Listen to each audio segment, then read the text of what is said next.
కుప్పం కోటలో రాజకీయ శాఖలు మునుపెన్నడూ లేని విధంగా పెరిగిపోయాయి. ఇన్నాళ్లు కేవలం నియోజకవర్గ అభివృద్ధి లేదా స్థానిక సమస్యలకే పరిమితమైన విమర్శలు ఇప్పుడు ఏకంగా కుటుంబ నేపథ్యాలు మరియు దశాబ్దాల నాటి రాజకీయ వైషమ్యాల చుట్టూ తిరుగుతున్నాయి. సాధారణంగా రాజకీయాలకు దూరంగా ఉండే నారా భువనేశ్వరి ఇటీవల కుప్పం పర్యటనలో చేసిన వ్యాఖ్యలు రాష్ట్ర వ్యాప్తంగా ప్రకంపనలు సృష్టిస్తున్నాయి. ముఖ్యంగా దివంగత ముఖ్యమంత్రి వైఎస్ రాజశేఖర రెడ్డి గురించి ఆమె నేరుగా స్పందించడం రాజకీయ వర్గాల్లో ఒక సంచలనంగా మారింది. భువనేశ్వరి తన సుదీర్ఘ రాజకీయ ప్రస్థానంలో ఎప్పుడూ వ్యక్తిగత విమర్శలకు కానీ లేదా ప్రత్యర్థి పార్టీల గత నాయకులపై కానీ వ్యాఖ్యలు చేసిన దాఖలాలు లేవు. కానీ కుప్పం గడ్డపై ఆమె గళం విప్పిన తీరు చూస్తుంటే తెలుగుదేశం పార్టీ తన వ్యూహాన్ని పూర్తిగా మార్చినట్లు కనిపిస్తుంది. వైఎస్ఆర్ హయాం నుండి జరుగుతున్న రాజకీయ పరిణామాలను ప్రస్తావిస్తూ ఆమె చేసిన వ్యాఖ్యలు ఇప్పుడు సోషల్ మీడియాలో వైరల్ అవుతున్నాయి. రాజకీయాల్లో గౌరవం మరియు సాంప్రదాయాలు ఉండాలని ఆకాంక్షించే ఆమె వైఎస్ కుటుంబ అనుసరిస్తున్న తీరుపై తీవ్ర స్థాయిలో విరుచుకుపడ్డారు. గతంలో వైఎస్ఆర్ ముఖ్యమంత్రిగా ఉన్న సమయంలో కూడా ప్రతిపక్షాలను గౌరవించే సంస్కృతి ఉండేదని, కానీ ప్రస్తుత పాలనలో అది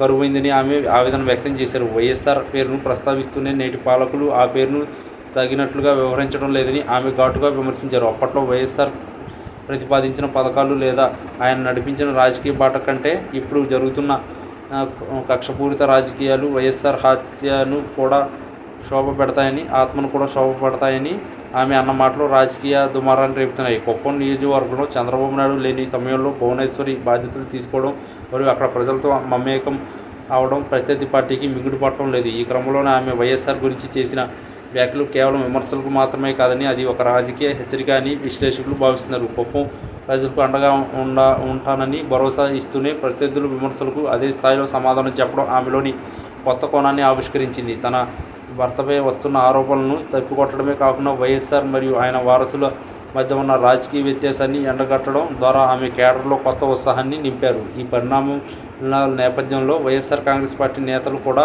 భువనేశ్వరి వ్యాఖ్యలపై తీవ్రంగా స్పందిస్తున్నారు. ఆమె ఎన్నడూ లేని విధంగా వైఎస్ఆర్ పేరును రాజకీయాల్లోకి లాగడం సరికాదని వారు వాదిస్తున్నారు. అయితే భువనేశ్వరి మద్దతుదారులు మాత్రం ఆమె కేవలం వాస్తవాలను మాత్రమే మాట్లాడారని చెబుతున్నారు. రాజకీయాల్లో హుందాతనం కోల్పోతున్న తరుణంలో ఆమె చేసిన ఈ వ్యాఖ్యలు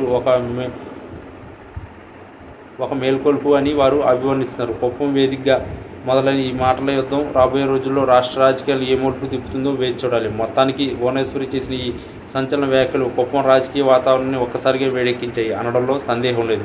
ఆమె మాటలోని పదును చూస్తుంటే భవిష్యత్తులో ఆమె ప్రత్యక్ష రాజకీయాల్లో మరింత క్రియాశీల పాత్ర పోషిస్తున్నారనే సంకేతాలు స్పష్టంగా కనిపిస్తున్నాయి.